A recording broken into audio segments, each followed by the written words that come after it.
Hello and good evening. My name is John. And I'm Allie. And we're playing Tin Man games. No, we're playing... To Be or Not To Be. Screen Australia. Hold on, where is it? Narration? Do we want them to talk to us? No. Why not? Let's hear their voice work. It's like, we gotta review the game, we gotta review the voice acting. Okay. Font and sound. Thanks. We still have to read the choices. This is To Be or Not To Be. Now, this is Kate Beaton and a whole bunch of other people, right? It was Ryan North. Ryan North. And William Shakespeare who wrote this book. Well, I think Shakespeare's dead, so... Shakespeare wrote the stuff it was based on. Oh. And Ryan North just happened to creatively edit and add to it. Okay. This falls under the same type of thing as, Pride and Prejudice and Zombies and so on and so forth. Only this is a choose your own adventure book, which is much different for that reason alone. Well known for borrowing from existing literature when writing his plays. Romeo and Juliet is pretty much lifted entirely from Arthur Brooks' poem, The Tragical History of Romeus and Juliet. Romeus? He didn't even change the names. And as recent Shakespeare scholarship has established, the famed play William Shakespeare Presents Hamlet was lifted wholesale from the volume you are about to enjoy, To Be or Not To Be. To Be or Not To Be is both the earliest recorded example of the books as game genre, as well as the first instance ever in the then newish English language that was kicking around of an adventure being chosen by you, the reader. We've gone ahead and added illustrations, plus we've taken the liberty of marking with tiny York skulls the choices Shakespeare himself made when he played this book back in olden times. They're there in case you wish to put yourself in Shakespeare's shoes, reading this book as he did, stealing plot elements wholesale, and classing up the language as he/you went/go. However, that is not the only way to read this book. Feel free to explore your other options, as each time you read this book, you can go on a different adventure, assuming you don't read the book like 3 quadrillion times. At which point You've got the nice paperback edition. I do. And they'll probably I wasn't going to pay for that. It's thick. This book does not joke around. I have the hardcover, it's even thicker. Yeah. I mean, I had the paperback, but I gave it away. This looks like tutorial. And you know what I do for tutorials? Well, the actual book has this section. Oh my goodness. Alright. So you mark the pages you were just on, so you can always go back and make a different Alright, so... You can't tell me what to do, smart guy. I'm just gonna keep reading. Yeah. Whoa, slow down there, cowboy. At the end of that last bit, you were supposed to make a choice, and then jump to the page that reflects that choice. Instead of following those instructions, you just kept reading what came next like this is an ordinary book. This book is crazy insane. How are you even acting like this is an ordinary book? You die without even having chosen a character. The end. And your final score is maybe learn to read books better sometime. Out of 1,000. Oh, that's scrolled. Dude, that's not a very good score, I gotta say. Okay, wait. I got this. Let me try this page turning thing again.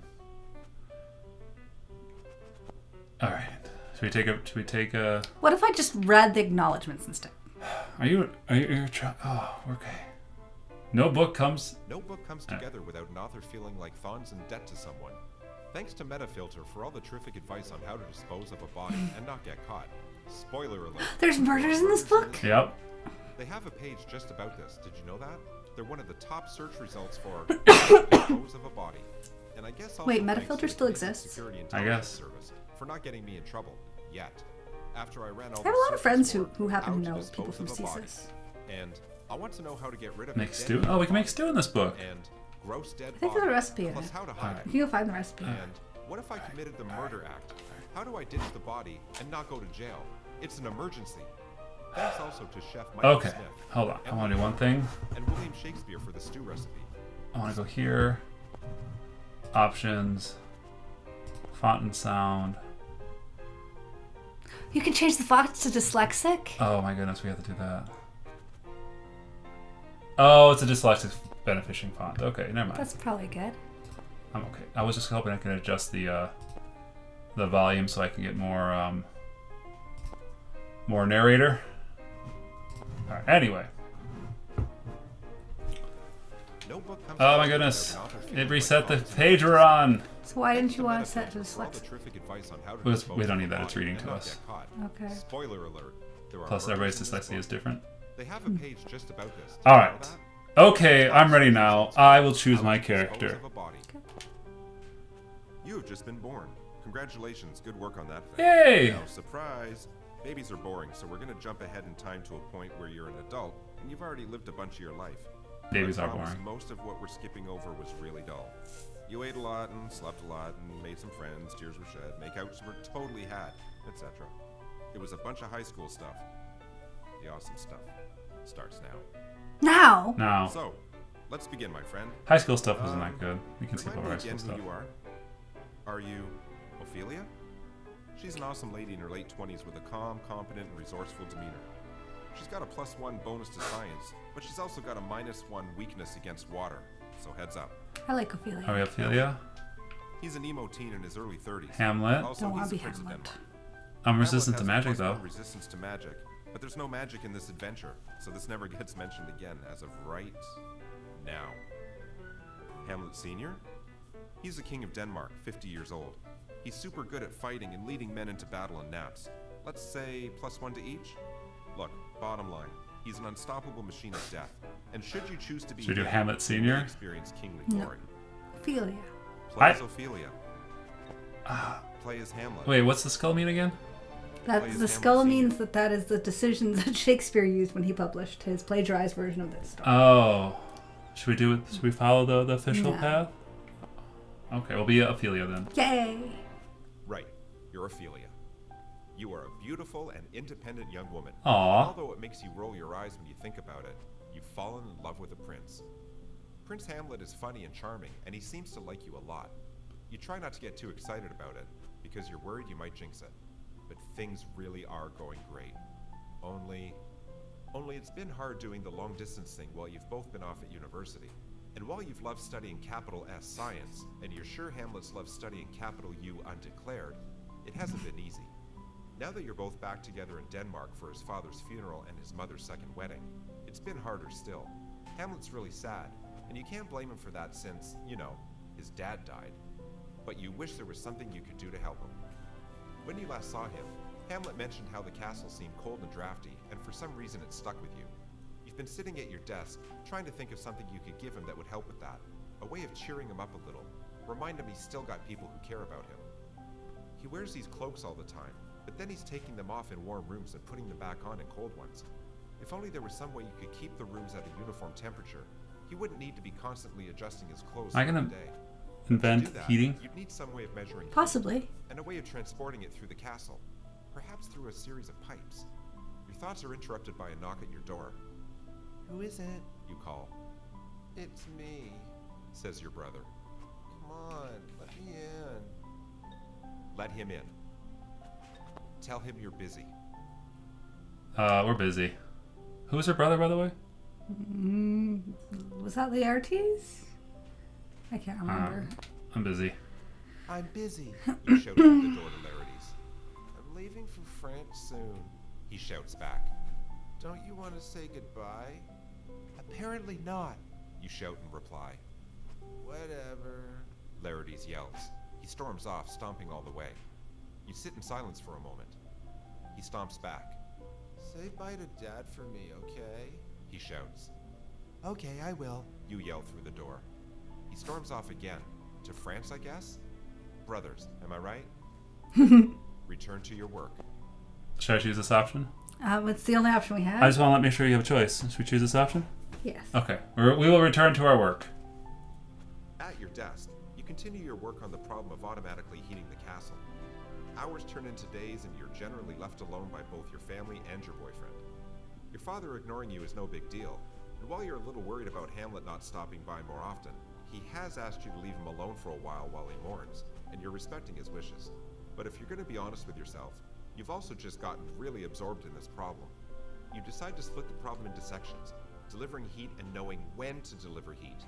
It would be possible to put servants in every room and have them report when it's too cold, but that's both expensive and unreliable. Yeah, because different Depends on the servants might servant, Yeah. it's the too warmth of cold at their different clothes, times. how much they love to lie to people about what temperature their skin is sensing, and so on. Yeah. You're wandering the castle grounds when it hits you. You've been thinking about how water expands when it freezes, and how that could be used to tell you when it's cold. But But it's not much use for measuring temperatures. we're outside weak the against water. Your father, Polonius, happens to wander by. talking to himself about the evils of drink. And you realize, alcohol. The right alcohol would expand linearly with heat, and by putting it in a slender glass vial, you could measure the size of that liquid, which would correspond 1-to-1 with temperature. Put the same markings on each of these glass vials at the same temperatures, and you've got a universal, comparable, and consistent way of measuring heat. You wouldn't have to rely on a servant's impression. They could just tell you what line the alcohol has reached. You run back to your room to start working on the prototype. How much of this is Just as you complete it, you hear a knock at your door. a bunch of malarkey? Who is it? You call. And What do you mean? my, who should answer from the other side of the door? Seriously, who should answer from the other side of the door? Your boyfriend Hamlet. Your father Polonius. Your best friend Dramysio Mimus. I mean, I don't recall Ophelia being a scientist, so is this malarkey? Because it's all just stories, right? So There are all sorts of stories in the yeah, book. yeah. Sometimes No, Ophelia's good, sometimes she's not. I'm saying this book is a storybook. We know that, and this is based off that. I'm just saying the things that are off the skull path is just their stuff, right? This is all stuff they've made up. So we're having a funsy here It's with all Ryan North. Okay, Yes. okay. I just want to make The sure whole we're having. book is Ryan I'm North. just trying to make sure we're It understand. interacts with Shakespeare. I'm just trying to make sure we're saying we're having some funsies here. I think it should be our boy from Hamlet. Okay. Right, all right. You decide you want Hamlet to be on the other side of the door. Open it, and Hamlet really is at the door. That's so freaky. How'd you do that? Hamlet steps into your room. You haven't seen each other for a while. It's so great to see him. You run up and put your Aw. arms around him and you kiss. It's just like old times. But the moment passes, and when you look at his face, you can see concern written all over it. He's troubled by something. Ask him what's We troubling should him. ask him. If I was Wait for him to Ophelia, tell that's you. what I would do. Okay. You ask him what's wrong, and, well, there's no other way to put this, so I'll give it to you straight. Hamlet tells you about a spooky ghost and a plan for murdering his stepfather Claudius, pretender to the throne. I'll be frank, it sounds crazy. A ghost? Murder? But he is your friend and lover, and you're not going to leave him hanging out to dry. As gently as you can, you tell him you're pretty sure ghosts don't exist. But even if they do, he needs to be certain that the ghost he saw was actually the ghost of his father. What if Yeah. there's some other ghost trying to mess things up? That seems to give him pause. Hamlet admits he never actually asked the ghost for information only his dad would know. It's possible the ghost could be an imposter. I'll come with you tonight, sweetie. You say. We'll go together, and if a ghost shows up, we'll figure out what to do. You're confident no ghost will appear, and this will all just go away. You take his hand and squeeze. Hamlet looks up at you, and you can see his relief. Okay, he says, smiling. Go to So he does a different voice for Ophelia, but Hamlet is just him, right? Mm-hmm. Now, did they do an audiobook for this? Because This was the audio. how do you listen to the audiobook? Do you have to flip through I tracks? think there was tracks, but yes. Oof, that sounds exhausting. I think it was Ryan North who did all the voices. It sounds exhausting. Should we go see the ghost that evening? I think that's our option. Okay. Evening comes, and Hamlet leads you to the spot outside where he first saw the ghost. We have to wait till around midnight, he says. I think that's when he normally shows up. To pass the time, you play a storytelling game you enjoy, where you say one word of a story, and he says the next word, and neither of you knows where the story will go. Have you played this game before? You begin. Upon, he says. A, You say. Time, he says. bear, You say. Was, he says. A, You say. Beautiful, he says, looking at you. You smile. prince, You reply, and he smiles back. Who? He says. wanted, You say. Two, he says. kiss, You say. His girlfriend, he says. That's that 2 is words. cheating. You say. And then you're kissing. Oh, there you Make go. out for a while. Don't make out, because, and you can't believe you're thinking this, but what if a ghost catches you making out? What do you think? I'm fine with Ophelia getting her Mac on, but are we worried about a ghost? No, making out seems about what like she would do. I mean, they haven't been getting much smooching on. Let's get the smooching on. You make out for what turns out to be quite a while. As the night is warm and the stars are stunning and there are no bugs here to bite any exposed flesh, and before you know it, you've totally made out as much as it's possible to totally make out. Nice. And you fall asleep in each other's arms. If ghosts exist, and if one really did show up, he certainly had the good grace to leave you alone for your makeouts. Also, he was probably embarrassed. You were both way naked. Way The naked. two of you return to the same spot the next evening, and the evenings after that. But it becomes more and more a date night, and less a specter from beyond the grave wants to get some murders done thing. King Claudius and Polonius are not exactly thrilled with the two of you being together, but on the flip side, any urges to commit regicide that were floating around have begun to fade too. Though you talk about it often, the whole encounter with the ghost, if it really did happen, takes on the quality of a dream. Rather than do the long-distance thing again, you decide to move in together and get your own place here in Denmark. Together, the two of you work on finalizing the invention of the alcohol thermometer. It works. And even figure out the other half of it, a way to move heated air throughout a building. Yay! Congratulations, you invented central heating. It's an invention that all of Denmark wants, and most are willing to pay for. While it's not the largest, you do live in the most comfortable estate in the entire country, thanks to the heating money.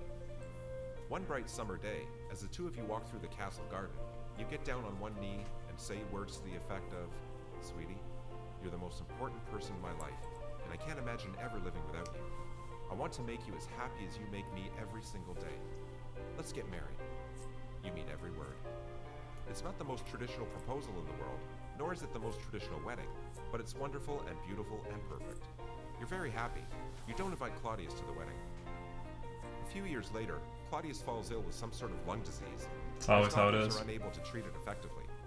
He passes away only a few months later, having never produced an heir. Shortly after, the two of you become the new king and queen of all of Denmark. We win! We win! First child, Alex, is born 5 months later, and you all live very happily ever after. Aw, that's a good smooching. It's weird how it's framing it out of... Oh, what's the Hamlet meter? I don't know.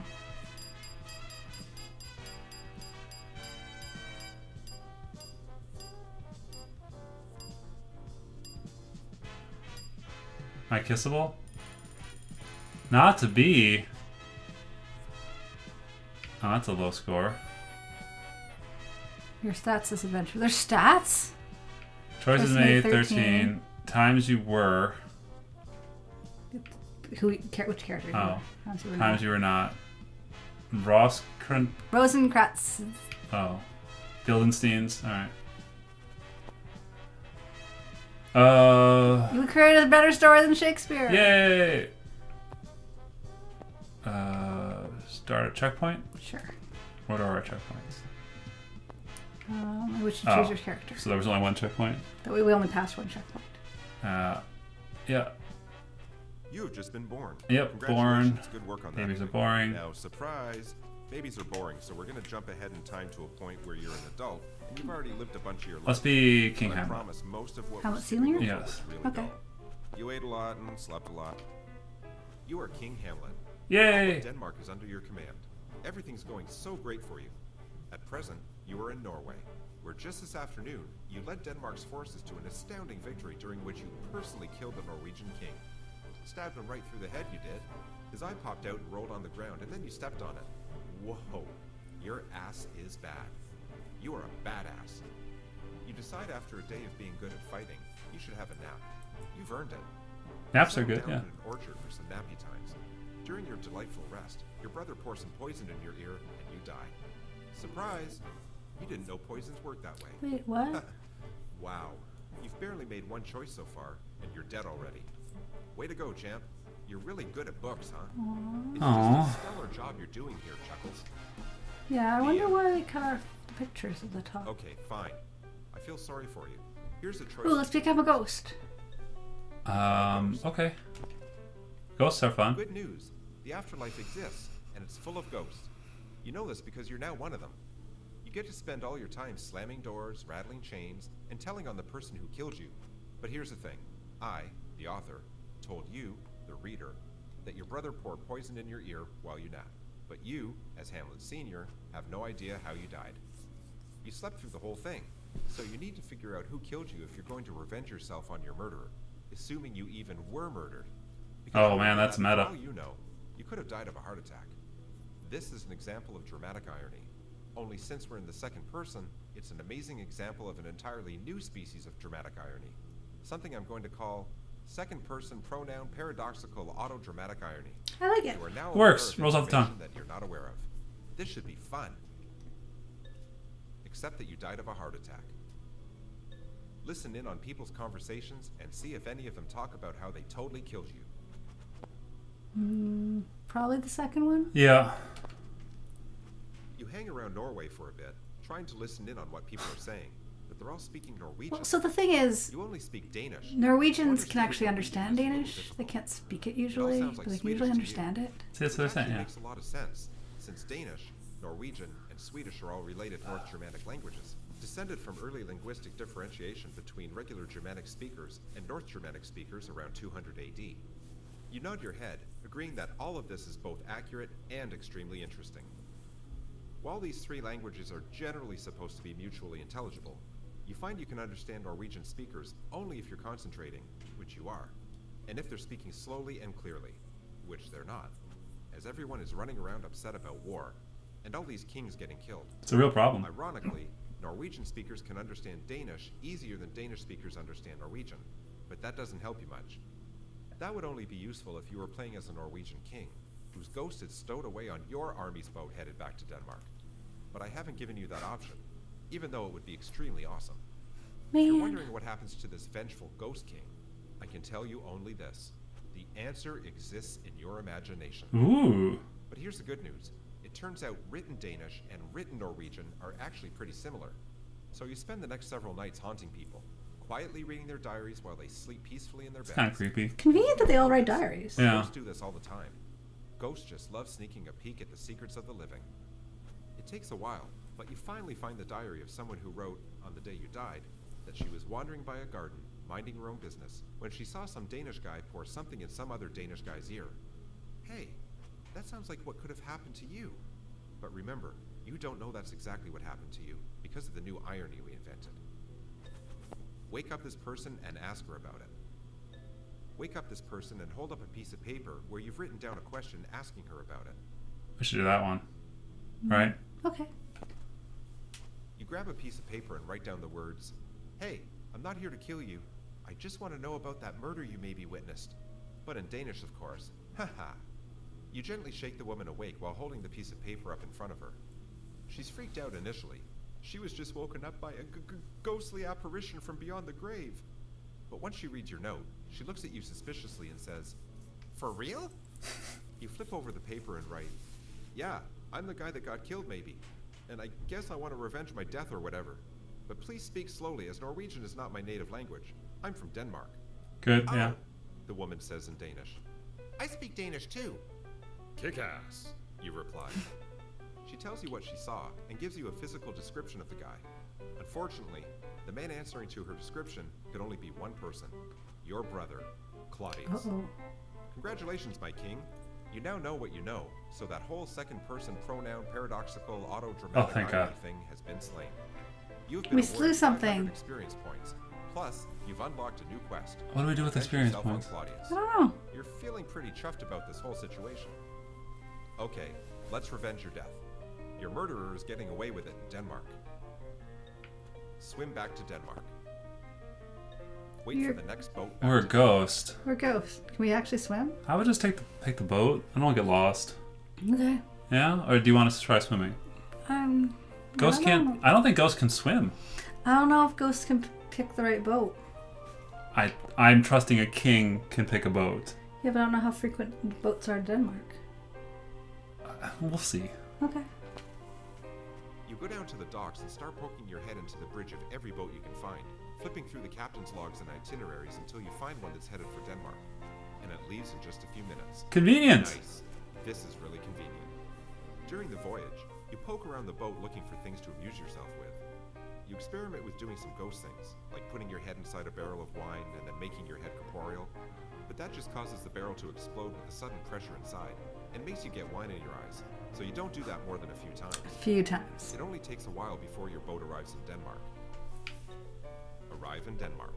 Should we do that one? Yes. Okay. You make it back to Denmark. The first thing you want to do is track down your brother to take revenge. Turns Good plan. out, that's really easy because he's in the first place you check. The royal court. He's there with your widow, Gertrude. Hey, Weird. that was You're acting fast. all close and stuff. Hmm. Oh well. He's probably just trying to comfort her after your untimely death. Ha! Brothers are really great. Though, maybe not. Listen in on what they're saying. Ignore what they're saying. I'm certain there's nothing untoward going on. We should probably. Probably. Hey Gertrude, says Claudius. I sure am happy that we married each other, even if it was so soon after your first husband died under mysterious circumstances. Pretty obvious, yeah. Whoa, that certainly was, in terms of exposition, a very efficient sentence. You decide instantly that your initial revenge plan, haunt a mirror so that instead of Claudius's reflection, he sees you, and then you mirror his movements, so he's not really sure what's going on, is needlessly complex and stupid. Dude killed you and married your widow. Since you are from olden times, you have an extremely old-fashioned sense of ownership over female sexuality, so this really gets stuck in your craw. Instead of spooking Claudius, you decide to Wait, why wouldn't we spook kill Claudius? Claudius, complete the quest. Just let's Get kill your him. son to kill Claudius instead. We can become corporeal. Yeah, and plus our son's an idiot. Yeah. I mean, this is not that second narrator thing. Like, we assume that Hamlet Sr. knows his son's an idiot. Well, that's assuming that Hamlet Sr. ever spent time with his son. I'm gonna say he spent a little time. Because, usually the royalty just send their children Well, off to get raised by other people I at think- that time period. I think Ryan North calling you out dropped the ball here and should have told us if we think our son's capable or not. Good point. Clearly, we're gonna do it ourselves. Okay. This is awesome, and it's going to go great, because who better to know how to kill someone than someone who has recently been through that getting killed to death process themselves. You wait until Claudius is sleeping, next to your beloved Gertrude for some reason. Huh, that's weird. Then wake him up by tapping him on the forehead a bit. Hey, it's me, You whisper. your brother, the one you murdered. Ah, crap. Claudius whispers back. Ghosts are real? Real pissed at you, anyway. You reply. Listen, I'll cut to the chase. We are from a time where an eye for an eye is considered to be a good thing to build a justice system around. So I am here to kill you. How? Claudius asks, his eyes wide, terrified. Oh, geez. So many ways. You say, counting them off on your fingers. I can startle you and make you have a heart attack. We put our head That in him and takes make it time. explode. I could throw a pot at your head until you die, but that lacks grace. Instead, check this out. You move your ghost body so it's floating right above Claudius. He stares at you, his eyes wide. I'm sorry. He whispers. Way too late for that. You reply. You lower yourself to him, face to face, and keep going. His face dominates your field of vision, and then you're inside his skull, inside the pink of his brain, his blood darkly obscuring your sight. You sink slowly deeper and deeper into him, lining up your ghost body Yuck. with his regular body, until you are just about occupying exactly the same space. Then you make yourself corporeal. What happens next happens so quickly and with such force that it's hard to describe. But Claudius explodes everywhere, captures most of it. I mean, you're fine, but man, is this disgusting. Literally disgusting. Gertrude wakes up, dripping in gore. How would you rate this revenge? You, Like my a friend, 10 out of 10? Achieved revenge. Yeah, You roll over probably. onto your back and apologize to Gertrude. You explain over her screams what happened, and you tell her that you still love her, even though she married your brother mere weeks after you died. But you can't be with her anymore, you say. You tell her you need to go find your own path, Sorry about the bad. you say, floating up through the roof. You spend the rest of the afterlife acting as an immortal judge from beyond the grave, exploding those who have committed the most egregious crimes, merely blowing the hands off those who have been awful people, but still, you feel, deserve a second chance. People whisper your name in fear. Criminals are a cowardly, superstitious lot after all, and it works out pretty good for you. You do a lot of good work for a lot of people, and yep, it turns out that blowing up bad guys never does get old. The end. That's a good ending. What's the Hamlet meter tell us? Hamlet. I want to see the top of the picture. Yeah, I think that's because my monitor is weird.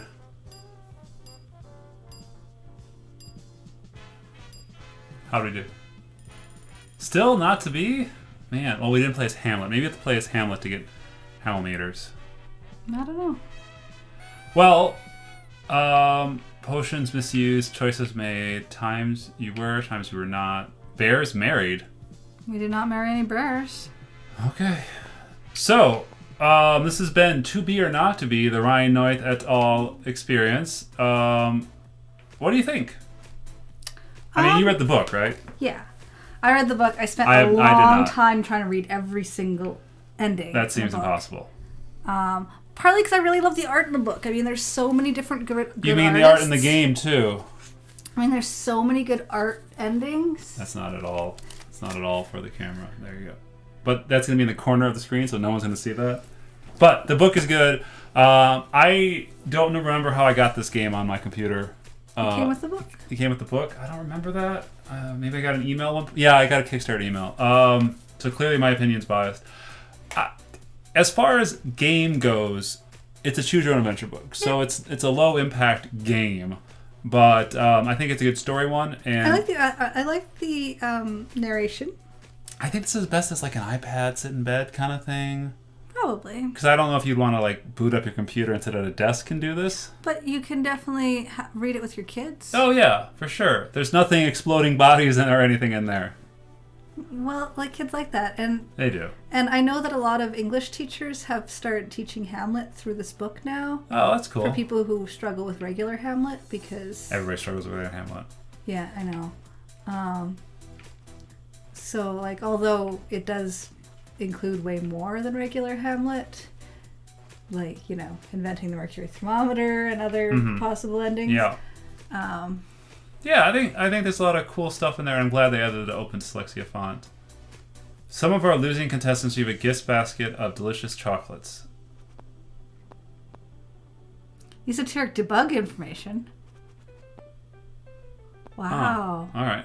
Current res 3840 by 2160. I think I should tell them no that the something's wrong with the resolution. Because it looks like those banners don't go all the way. But yeah, that top thing's Well, like corner. so that's a UI element that's anchored, corner anchored. Okay. And then I'm assuming the banners are bottom right and bottom left anchored, and they go up. And something just doesn't. Like, you don't play this in 4K. It's not been tested properly in 4K. But yeah, this is a cool game. I again would not recommend playing it at a desk, but the narration helps, and Yeah. I wouldn't mind if it had some visual novel fast forward commands. Like if you play like a Japanese RPG visual novel or something like that, you can have a fast forward that says skip stuff that I've seen and then stop at new choices, or stop at choices or stop at new stuff. Yeah. So That'd be a nice thing to add. yeah, but I mean, hey, for a pretty darn cheap rendition of a cool Choose Your Own Adventure Hamlet book, there you go. Yeah. I'm still John. I'm still Allie. Cheers. Bye.